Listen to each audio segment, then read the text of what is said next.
반도체라는 거는 처음 원재료부터 시작해가지고 최종적인 칩까지 하는데 장비와 부품 소재는 필수적이다. 그래서 그렇게 상관계에 있다는 거고요.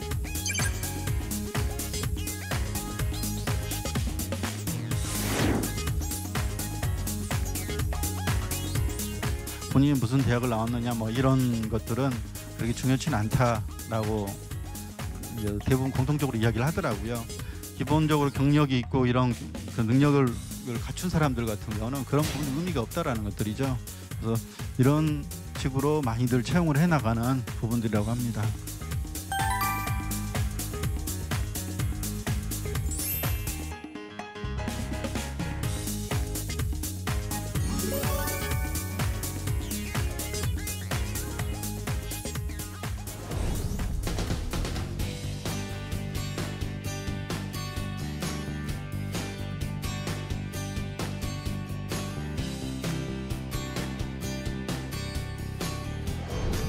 예, 안녕하십니까. 저는 하이엔드 테크놀로지의 대표를 맡고 있는 오창권입니다.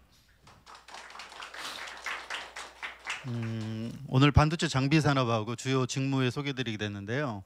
반도체 장비 산업을 정의를 내려보면 뭐냐면 반도체를 최종적인 칩을 제조하기 위해서는 먼저 칩을 제조하기 위한 기반인 실리콘 웨이퍼가 필요하죠.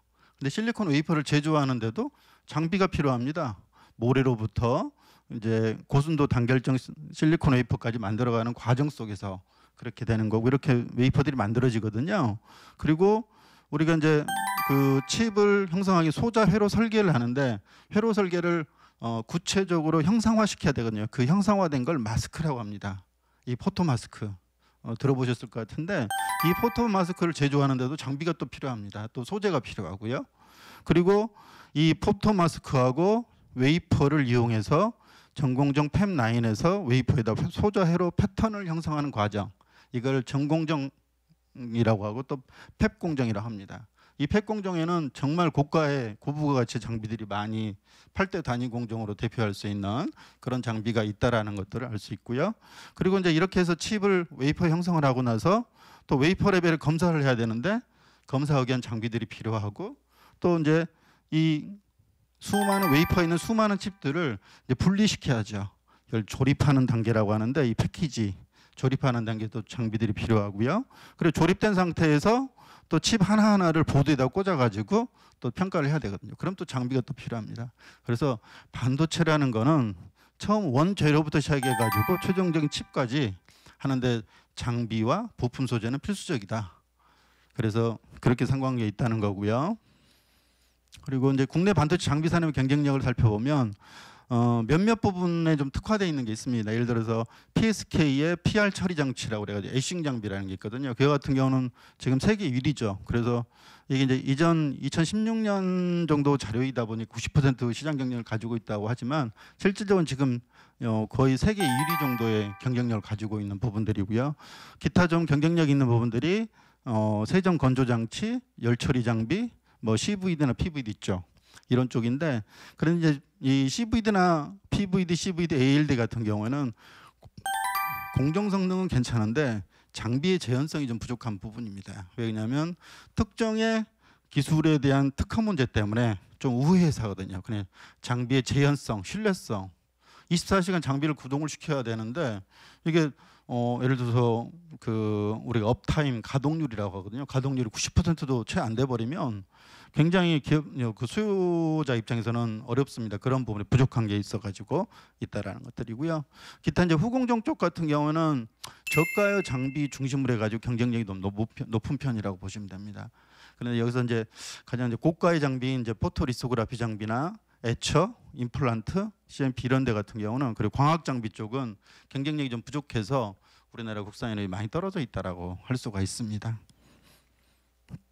그리고 이제 워낙 지금 반도체 경기가 좋다 보니까 산업통상자원부 쪽에서 국산화를 높이려고 지금 뭐 대중소 상생협력, 월드 챔프 소재 장비 기업 육성을 하기 위한 그래서 뭐 2017년 기준으로 반도체 장비의 국산화율이 20%인데 22년에는 30%까지 소재 국산화율이 50%인데 70%까지 이제 이렇게 시장 이제 국산화율을 증가를 시키려고 각종 이제 중점 추진 과제로 해서 뭐 지금 이런 국산화율을 높이기 위한 그 정부 지원도 상당히 활발하게 이루어질 거라는 걸 할 수 있습니다. 그런다면 이제 국내 반도체 장비나 소재 회사 입장에서도 연구개발 투자도 이제 정부 지원을 받고 할 수 있는 계기가 될 수 있는 것들이죠. 그래서 이러한 부분 상당히 긍정적이다라고 외부 환경도 그렇고요. 이제 반도체 장비 기술을 이제 예시로 드린 건데 이렇게 웨이퍼를 제조하는 부분부터 시작해서 최종적인 칩까지 굉장히 장비 종류가 이렇게 분류가 됩니다. 그래서 수많은 장비들이 이렇게 필요하다. 마스크를 제작하는데도 또 그리고 팹 제조 공정에서는 8대 단위 공정이라 이야기하는 포토부터 시작해서 뭐 클리닝 앤 CMP 장비까지 여러 가지 장비들이 이렇게 필요하다라는 것들이 있고요. 그래서 이런 것들을 아마 살펴보시면 어디든지 아실 수 있을 겁니다.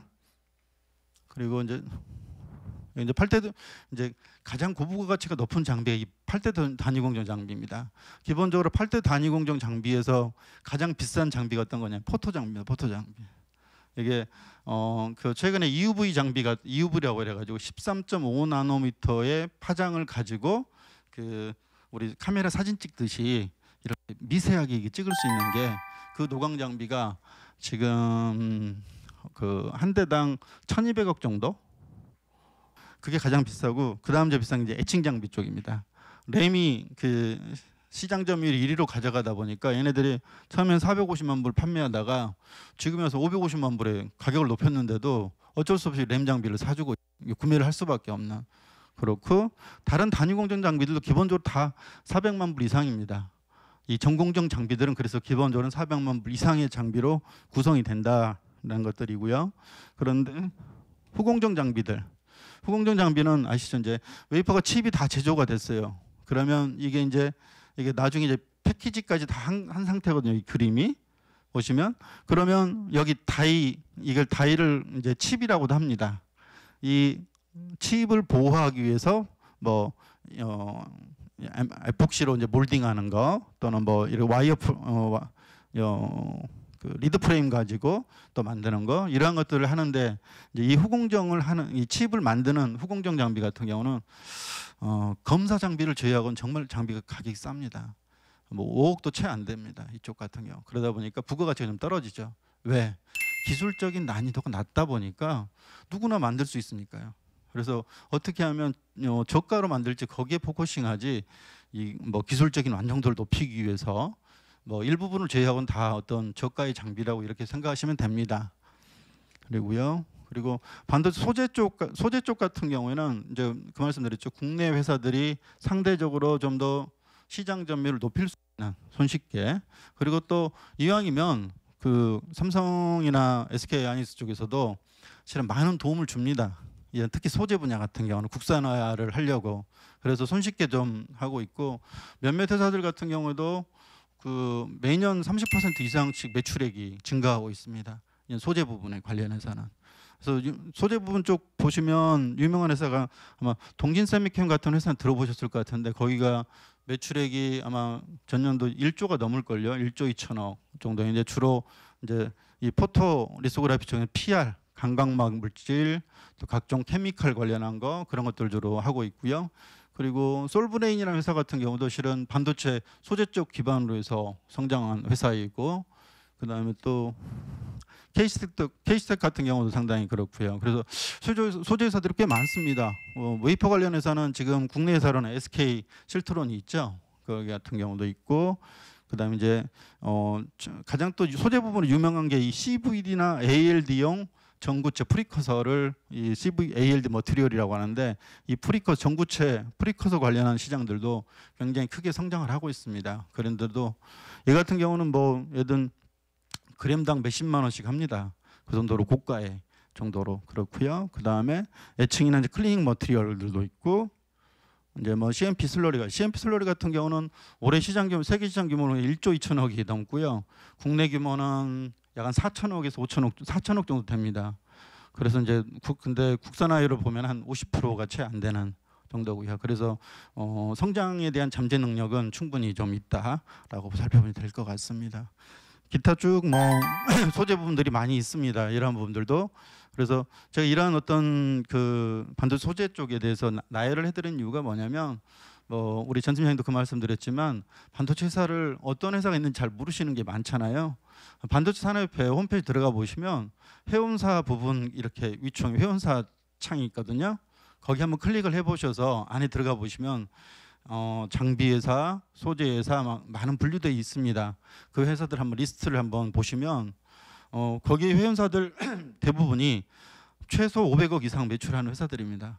기본적으로 뭐 2, 3 수천억 정도 하는 회사들이 대부분이고요. 그래서 그런 회사들 같은 경우에는 저는 중견기업도 상당히 많이 추천을 드리는데 그 회사들 중에 그 복리후생을 좀 그래도 안정적으로 해주는 회사들 같은 경우는 굉장히 좋은 회사입니다. 거의 대기업에 육박한다고 보시면 되고요. 최근에 또 재미난 게 삼성이나 SK 쪽에서 그 기구 설계 인력하고 소프트웨어 인력을 많이 데려가다 보니까 중소 중견기업에서 경력자들 다 이렇게 채용이 가다 보니까 뭐 굉장히 그 연봉도 많이 올라간 걸로 알고 있거든요. 이제 그 친구들 보호하려고 그런 부분들이 그래서 그런 것들도 괜찮은 부분들입니다. 그래서 크게 떨어지지 않습니다. 그리고 인센티브 같은 경우도요. 작년에 그 국내 부품 장비나 소재 회사들이 기본적으로 인센티브를 제가 500% 이상 준 걸로 알고 있거든요. 삼성이 연봉이 50% 그러는데 실질적으로 그 연봉이 아니라 기본급이 50%입니다. 얘들 삼성 같은 게 예를 들어서 하이닉스 같은 경우 작년에 한 700% 이상 거의 1000% 정도 그 줬었고 제가 아는 케이스텍 같은 경우 작년에 700%인가 그 작년 실적으로 해서 올 1월달에 그렇게 보너스 받은 걸로 돼 있거든요. 그래서 그 내부 인력을 경력자들 많이 보호하려고 굉장히 그 좋은 조건에서 많이 데려갑니다. 많이 하고 있습니다. 그래서 많은 관심을 좀 가져줬으면 하는 게 그렇고요. 그리고 뭐 그렇습니다. 한국의 반도체 장비 소재 산업의 경쟁력을 수합 분석을 해보면 강한 이유가 뭐냐면 삼성과 SK가 있다 보니까 정말 선행 기술에 대해서 손쉽게 그 기술 능력을 얻을 수가 있습니다. 또 예측할 수가 있어요. 미리 준비할 수 있는 그 기본적인 목표, 성능 목표에 대한 것들을 미리 획득할 수가 있는 거죠. 그런 부분들이 굉장히 큰 강점입니다. 그리고 또 상생 협력이 가능합니다.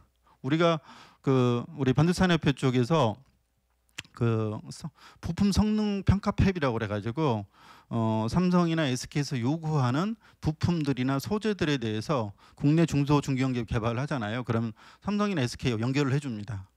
그래서 또 거기서 성능 평가를 통해서 통과가 되면 구매를 해주고요. 그런 부분들도 있고 또 그런 상생 능력도 있고 또 삼성이나 SK 퇴직하신 분들을 상당 부분 또 활용할 수가 있습니다.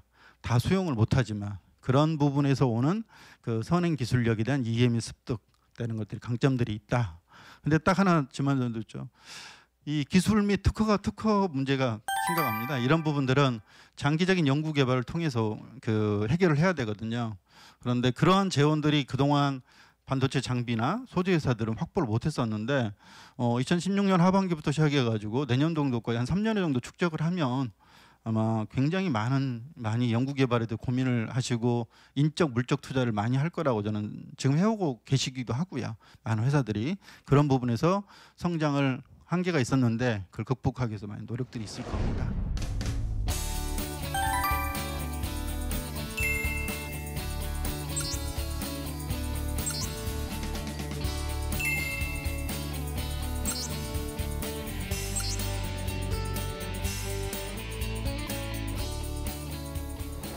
그럼 이제 종합 반도체 회사를 IDM 기업이라고 합니다. 종합 반도체 회사는 뭐 처음 제품 개발을 하는데 제품에 대한 계획부터 그러니까 예를 들어서 뭐 인공지능을 AI를 위한 칩이 무슨 칩이 필요할까 메모리 중심으로 그에 대해서 고민을 해야 되는 거죠. 그래서 수많은 뭐 D램도 있고 F2램 뭐 마그네틱 드램 M램이라고 해가지고 그 M램이라는 또 새로운 메모리들 여러 메모리들이 있거든요. 그럼 그에 대해서 마케팅 관점에서 동향 수요 조사를 해야 됩니다. 그래서 미리 한번 만들어 봐야 됩니다. 봐서는 지금 D램 가지고는 10나노 이하는 힘들겠다. 그럼 대체하기 위한 메모리를 M램으로 가자. 뭐 예를 들어서 그럼 M램에 관련한 거를 이제 한번 만들어 보자. 그러면 삼성 내에 있는 연구소 쪽하고 협력을 해가지고 이 마케팅 팀들이 제품 기획하는 데서 미리 만들어 봅니다. 그래서 성능 비교를 해보는 거죠. 개발을 해서. 그렇게 해서 괜찮으면 이제 고객사한테 영업을 활동을 합니다. 예를 들어 HP나 뭐 구글이나 이런 곳에다가 우리 인공지능용 칩을 이렇게 개발했는데 한번 성능 평가를 해주시오. 그래가지고 이제 검증을 받고 그에 따라서 구글에서 너희께 괜찮다. 그러면 그에 대해서 이제 물량을 줍니다. 그러면 이제 그 물량에 기반해서 생산을 합니다. 그래서 메모리 반도체 같은 경우는 특성이 뭐냐면 그 소품종 대량 생산을 말씀드렸잖아요. 소품종은 소품종은 예를 들어 수요가 많은 기업에서 뭐 HP가 되든 구글이 되든 뭐 퀄컴이 되든 여기에서 발주를 줘야 돼요. 그런 개념으로 움직입니다. 그래서 이 종합 반도체 기업은 이 계획부터 시작해서 계획을 기반으로 해서 회로 설계를 하고 또 레이아웃을 그려서 이 레이아웃을 기준으로 해서 팹에서 칩을 웨이퍼에다 그려내는. 그런데 이제 여기 단계 팹까지는 뭐냐면 개발하는 것도 있습니다. 아까 말씀드렸죠. 시제품을 미리 만들어 봐야 되죠. 시제품을 만드는 단계가 계획, 회로 설계, 레이아웃, 팹. 그게 R&D 연구소에서 하는 거. 그런데 이제 이렇게 해서 다 검증이 돼서 오케이. 뭐 구글에서 월 뭐 100만 개의 칩을 달라. AI용 칩을 특정해. 그러면 거기서 수주한 것들을 생산을 해다 월 100만 개씩 생산해 주시오. 15 예를 들어 17라인에서 특정 팹에 딱 지정을 해줍니다. 그러면 그 특정 팹에서 생산을 해야 되거든요. 그럼 제조 운영을 하고 제조 운영이란 뭐냐면 단위 공정별 장비들이 있고 또 소재가 있거든요. 그걸 관리를 해주는 게 제조 운영이라고 합니다. 그리고 전체적인 생산 관리 월 100만 개 칩을 해야 되는데 그러면 일일 몇만 개씩 나와야 될 계획들이 있지 않습니까? 또는 일주일 동안 나와야 될 게 그 계획에 따라서 생산되는지를 관리해 주는 부분이 있습니다. 그래서 이거는 팹이라고 생산 라인이라고 합니다. 그래서 그렇게 분열되는 게 분리되고요. 이렇게 생산한 것들을 패키지에 가가지고 이제 조립을 해야 되죠. 그리고 또 검사해야 되고 칩의 불량 유무를 웨이퍼 레벨에서 또는 패키지 레벨에서 이런 것들도 다 해드리죠. 그 다음에 이제 이렇게 해서 칩이 만들어졌으면 이제 성능 품질 평가를 해봐야 됩니다. 어떻게? 칩은 기본적으로 금속 회로 배선, 전기가 통하는 회로 배선을 가지고 그 칩이 구동이 되거든요. 그러면 얘를 가혹 조건 그러니까 뭐 150도, 200도 정도에서 열을 가했다가 또 급속 냉각을 시켰다가 그러니까 금속 물질이 팽창과 수축을 반복시켜 버리면 이게 약한 금속 회로 배선은 끊어져 버립니다. 그런 가혹 조건의 평가를 또 내부적으로 실시하는 거죠. 이러한 모든 것들을 삼성 같은 경우는 자체적으로 합니다. 계획부터 시작해 설계까지 해서 품질 평가까지 하는 거. 그래서 이러한 것들을 하는 게 종합 반도체 기업이다. 그럼 나머지 이제 뭐 회로 설계를 전문으로 하는 기업, 또 뭐 이렇게 생산만을 전문으로 하는 거, 그게 파운더리 기업이라고 하죠. 팹리스, 파운더리, 또 엠코나 ASE처럼 그 조립만 전문적으로, 조립 검사만 전문적으로 하는 기업들이 또 있죠. 그런 회사들도 있고요. 그래서 이제 여기 이제 팹부터 생산부터 시작해서 생산 관점에서 품질 평가까지 중요한 거는 뭐 양산 생산성입니다. 수율이 높아야 되는 거죠. 품질이 좋아야 되고 얼마만큼 많은 양을 생산할 거냐, 그리고 얼마만큼 안정된 품질을 이룰 수 있는 수율을 그걸 획득할 것이냐. 거기에서부터 오는 게 바로 이제 이쪽에는 관점이 틀립니다. 이제 양산 관점은 그런 것들이 있다라는 것들이고요.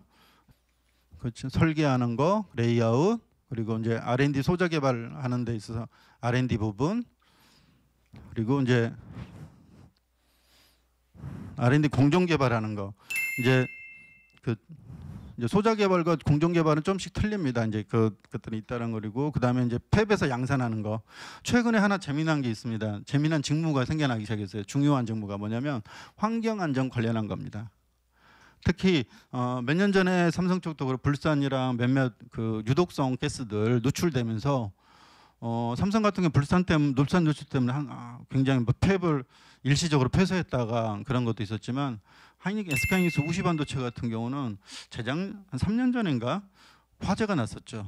뭐냐면 유틸리티 공사를 하다가 산소용접으로 불꽃이 튀었어요. 그래가지고 공장을 다 태워버렸습니다. 그래서 뭐 난리가 났습니다. 그때 거의 8개월 동안인가 팹을 폐쇄하고 장비 새롭게 다 해체해서 옮기고 막 그런 경우도 있었죠. 그래서 환경 안전한 관심들이 많아지면서 특히나 이 화학물질 관리법, 이 화관법이라거든요. 그러면서 유독물질을 취급하는 것들은 기본적으로 이 자격을 다 가지고 자격을 가진 사람이 그 회사에 근무를 하도록 이렇게 유도하고 있습니다. 그래서 부가적으로 혹시 뭐 공정이나 여러 가지 이제 관련된 주변 일들 하시는 분들 있으면 이런 자격도 관심 가지시면 기본적으로 마치 스펙처럼 될 수 있을 겁니다. 그리고 혹시 최근에 이거 한번 공고 보셨어요? 뭐냐면 그 삼성 스마트 팩토리 쪽에 역량을 강화한다고 하면서 글로벌 기술센터에서 R&D 경력을 채용을 많이 했었습니다. 공고가 나왔었죠? 몇 달 전인가? 그래가지고 근데 이제 주로 경력자만을 채용을 합니다. 문제는. 그래서 배경을 보면 뭐 자동화 핵심 기술, 그냥 미래 신기술을 개발을 본격화하겠다. 글로벌 기술센터에서. 그리고 자동화 핵심 기술의 기구 설계 분야, 전장 개발 분야, 소프트웨어 플랫폼, 그다음 비전, 그래서 심지어 재료 공정 분야까지도 하겠다. 주로 아마 제가 봤을 땐 기구 설계 분야하고 소프트웨어 플랫폼 쪽이 가장 많은 인력을 채용을 할 겁니다. 경력을.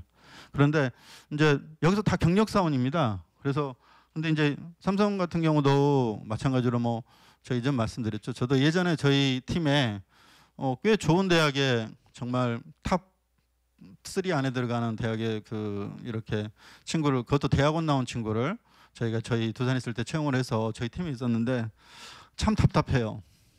그래서 요즘에 최근에 제 주변에 이제 아는 분들하고 회사 다니면서 이야기를 해보면 본인의 어떤 뭔가 일을 하고자 하는 자세, 여러 가지 그런 부분들이, 그리고 경력, 역량 이런 부분이 중요하지 본인이 무슨 대학을 나왔느냐 뭐 이런 것들은 그렇게 중요치는 않다라고 이제 대부분 공통적으로 이야기를 하더라고요.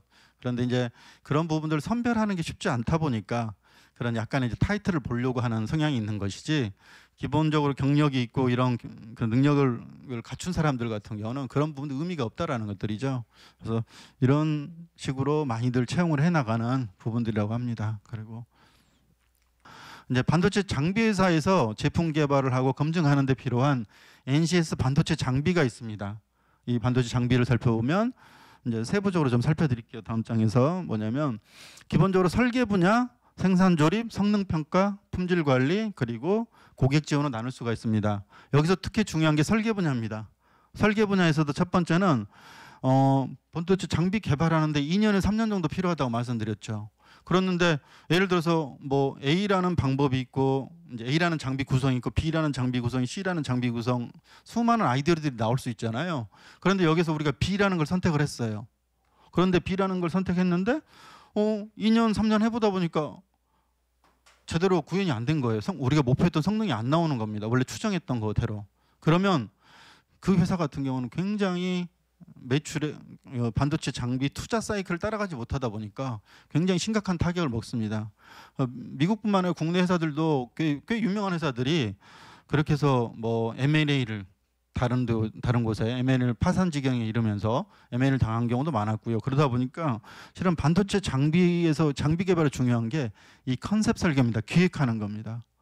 어떤 식이냐면 선행 기술을 조사해야 되고, 선행 기술이 뭐냐면 반도체 소자 기술의 트렌드에 따라서 예를 들어 20나노, 10나노, 뭐 7나노 이렇게 기술 트렌드가 될 때 우리 포토 공정원 또는 etch 공정원, 또 뭐 증착 공정원 어떠한 그 성능 지표를 요구하는지, 성능 지수를, 그리고 그 성능 지수에 따라서 어떠한 소재와 어떠한 것들을 요구하는지, 그런 것들을 딱 파악을 하는 게 선행 기술 조사입니다.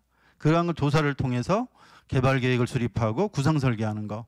그러다 보니까 기본적인 핵심 기술은 다 5년 전 특허입니다. 그 정도로 심화된 부분들이, 왜냐하면 검증하는 데 필요하다 보니까. 그 다음에 중요한 기구 설계 분야입니다. 기구 설계를 기본적으로 저는 이제 장비 경쟁력을 확보하는 데, 그러니까 하드웨어적인 경쟁력이죠. 장비는 반도체 장비 내에서는 웨이퍼가 계속 이동을 해야 되거든요.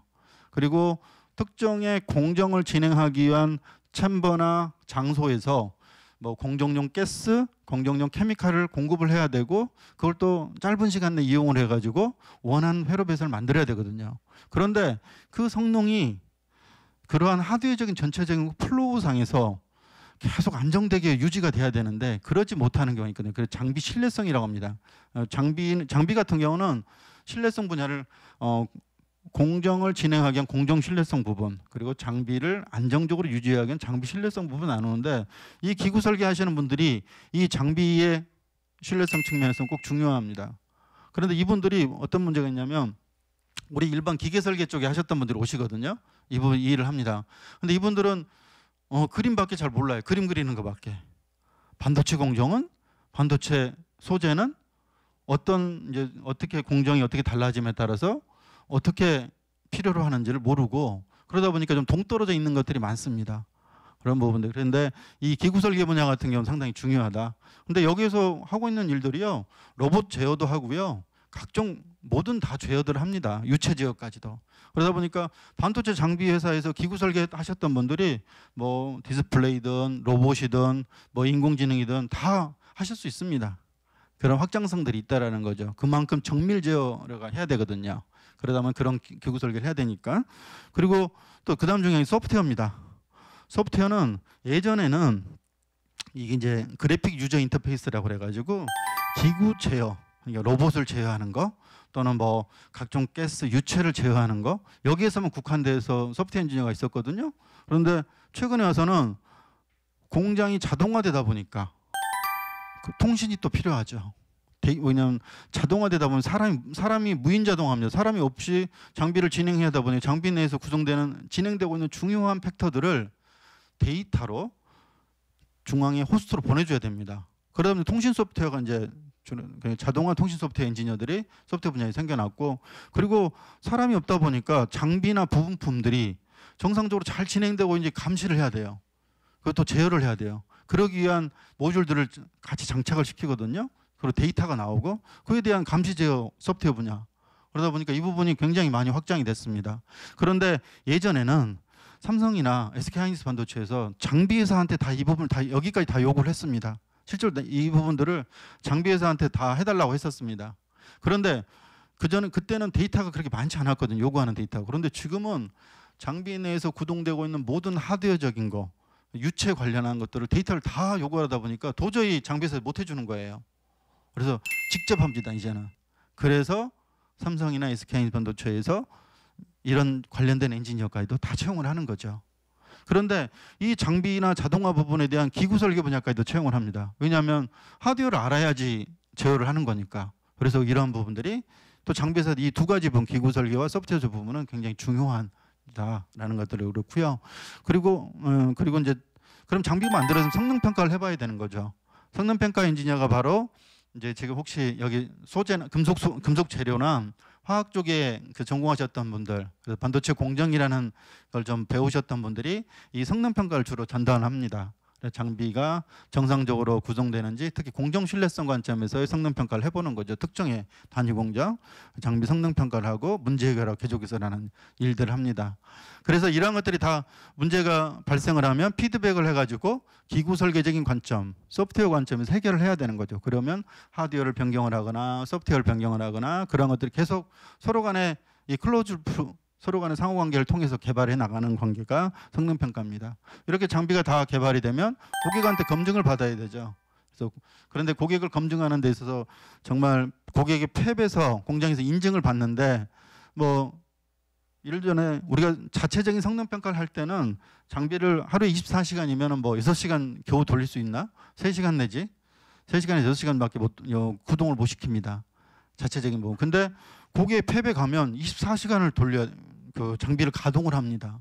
근데 24시간 가동될 동안 문제들이 나올 것이고 그 문제를 또 해결을 해야 됩니다. 그런 것들이 이제 고객 지원을 담당하는 엔지니어들이 이 설계 쪽, 기구 설계나 소프트웨어 설계, 성능 평가, 공정 엔지니어들은 피드백을 해줘야 됩니다. 그런 것들이 잘 쌓이면은 이제 종합적인 성능을 향상을 시킬 수 있는 것들이 되죠. 그럼 여기서 보면 그 각 분야별로 직무별로 보면 기구 설계 분야가 있고 소프트웨어, 뭐 공정 장비, 고객 지원, 중요 업무가 이쪽이라고 말씀드렸잖아요. 그러면 이 사람들한테 어떤 필요 역량이 있느냐? 기구 설계 엔지니어 같은 경우는 기본적으로 3D CAD 이제 드로잉을 할 수 있어야 되겠죠. 그리고 그 기반은 뭐냐면 역학적인, 연력학적인, 유체역학적인 재료나 동력학적인 기반에서 해야 됩니다. 그리고 요소 기술 그냥 모터, 실린더, 진공, 로봇, 센서에 대해서도 어느 정도 좀 지식이 있어야 되고, 그다음 또 소재 기반에 관련해서도 소스, SIC, 뭐 세라믹, PVC 이런 것들에 대해서도 조금씩은 알고 있어야 되죠. 그래야지 장비를 전체적인 기구를 설계를 할 수 있는 부분들이 됩니다. 그리고 이제 소프트웨어 같은 경우에는 기본적으로 이제 전기전자에 대한 지식 기반이라는 게 뭐냐면 이 모터나 센서 같은 경우도 구동을 시키려면 프로그램 가지고 구동을 시키려면 I/O를 알아야 되거든요. 인풋 아웃풋 되는 것들을 걔를 그런 인풋 아웃풋 되는 것들이 센서별로도 종류가 많고 모터별로도 종류가 많고 그런 것들에 대해서 최소한 그 모터 제조회사에서 나온 카탈로그를 이해하고 프로그래밍을 할 수 있는 역량 정도까지 돼야 되죠. 응용 능력이. 그런 부분들이 필요한 게 바로 기본적으로 C 언어는 당연히 알아야 되고요. 거기에서 이제 유체 제어나 이 각종 요소 기술에 대한 것들을 알아야 됩니다. 이제 공정 엔지니어 저도 이제 제가 이제 화학공학 전공을 했었거든요. 그래서 저는 지금 와서 지금 뭐냐면 그 당시에 저는 대학원 때 고분자를 전공하다 보니까 화학회사 가려고 했었어요. 근데 갑자기 누가 주변에서 전자 쪽 추천을 해가지고 아무것도 모르고 들어가서 한 1년 동안 정말 책 하나 던져주면 그 공부만 앉아가지고 졸면서 공부만 했습니다. 정말 그때 저도 나이 29이었는데 앉아가지고 공부하는 게 왜 이렇게 힘들던지 주변에 그렇게 했었는데 지금 와서는 반도체를 했다는 게 정말 행운이라고 생각합니다. 앞으로도 그렇고라고 생각하는 거고요. 그런 측면에서 근데 이제 공정 엔지니어가 정말 취업하기 힘들어요. 그래서 제가 삼성 쪽에 이제 아는 친구들 이렇게 퇴직을 했는데 자기 선배들이 다 국내 반도체 장비나 소재회사에 취업을 해가지고 중역급으로 자리를 하고 있으니까 자기가 갈 자리가 없는 거예요. 그러다 보니까 이제 그 문제도 상당히 심각하더라고요. 그래서 저도 최근에 이제 제 주변 사람들 보면서 나도 공정하지 말고 기구 설계나 소프트웨어 쪽 했으면 훨씬 낫지 않았을까라는 생각을 하거든요. 왜냐하면 뭐 취업에 대한 부분 일하고 싶은 거에 대해서 계속 일할 수 있는 환경들이 주변 여건에 있거든요. 그런 부분들에 그렇습니다. 그리고 뒤쪽은 이제 그런 직무들이 좀 필요한 거고요.